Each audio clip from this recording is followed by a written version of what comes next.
All right, now let's turn to the property market. Of course, this defied expectations throughout the year as well. To get his views on the year that was and the year to come, Anthony Landahl from Equilibria Finance joining us. Anthony, you're also in this studio. Very good to see you in real life. G'day, Andrew. Good to be back, mate. All right, so much the same as we just did with George there, sort of looking back. There were dire forecasts for the property sector when COVID broke out. I guess that was basically presumptions that the unemployment rate was going to absolutely skyrocket. We weren't seeing all that cash in the system as far as that stimulus is concerned from government and the like. Yeah. That certainly saved it. But beyond that, where we're looking at now, we're actually seeing prices rise significantly.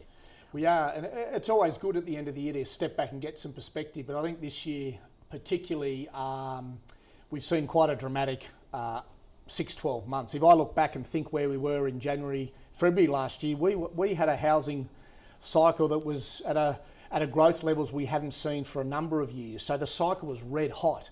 Then we hit March, and yeah, as you said, Andrew, people were expecting essentially a property crash. There was talk of a 10 or 12% crash in the market. We've had the stimulus packages. We've had monetary policy obviously focusing on unemployment, on wages, on inflation. So that's made money cheap. And we've also had a pretty resilient housing market that hasn't seen what people were expecting, that 10 or 12%. If we look nationally, other than Melbourne, which is now coming back, we're probably seeing we've dropped maybe 3 or 4% nationally from where we were back in March. And we're now seeing activity levels back to pre-COVID. In fact, some activity levels in some sectors are actually growing stronger than pre-COVID, particularly regional areas. Yes, so particularly when we look at the residential market, a couple of factors I wanted to look at. Obviously those ultra low interest rates, but of course we just had the latest jobs figures out, which are better than expected. Yep.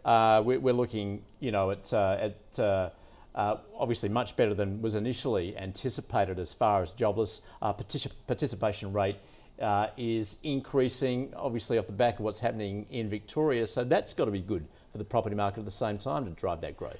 Yeah, I think without disregarding, there have been a lot of businesses badly affected, a lot of people badly affected. The economy has got to spring back into step, no doubt about it. And we're seeing unemployment figures better than what they were. We're seeing cheap money. We're seeing a lot of opportunities for owner-occupiers. So we're also seeing government stimulus specifically targeted at construction, first home buyers, that is getting a lot of people out there back in the market. And we're also seeing stock come back on, which is important because for a while there, demand was outstripping supply quite markedly.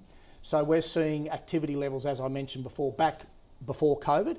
And there's a confluence of factors, including monetary policy, unemployment coming in better. People are coming out of this sort of JobKeeper phase, and the economy is growing again. People are back at work, and money is cheap, so they're taking advantage of that.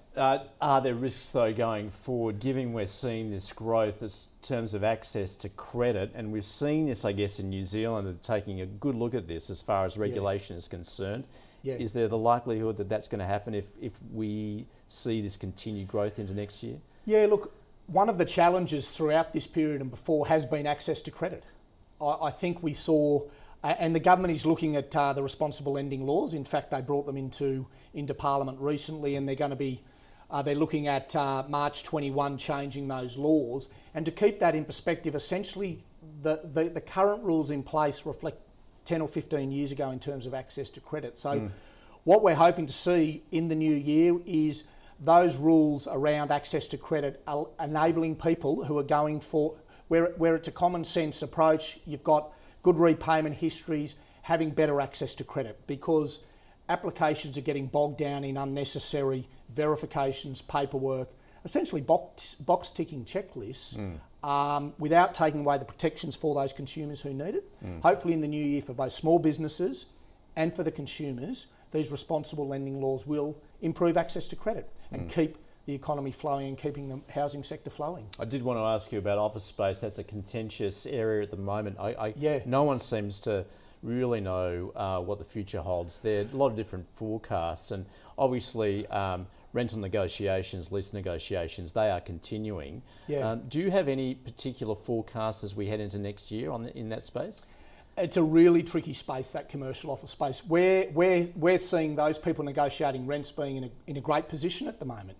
There's also talk of people working differently. These large floors of the big banks and large corporates are talking about cutting those spaces up so they don't need as much space. What we are starting to hear some businesses talk about, those businesses that maybe were on the perimeters, who didn't have access to city space in the past, might actually have opportunities now to come and work in the city with some cheaper rents. Some of those larger spaces might get cut up. But in terms of commercial property prices, yeah, there's a lot of people sitting on their hands wondering what's going to happen there, because again, there's empty offices, there's cheaper rents being negotiated, there's a lot of uncertainty around, well, how are businesses going to operate in the future, and how's that going to then impact ultimately the property price? So a lot of buyers are sitting on their hands.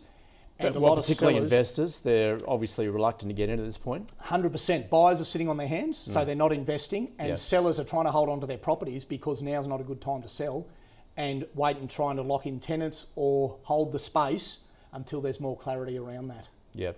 All right. Lots to consider there, Anthony. Thanks so much for joining us. Have a great break, and we'll see you in the new year. Thanks, Andrew. See you next year, mate.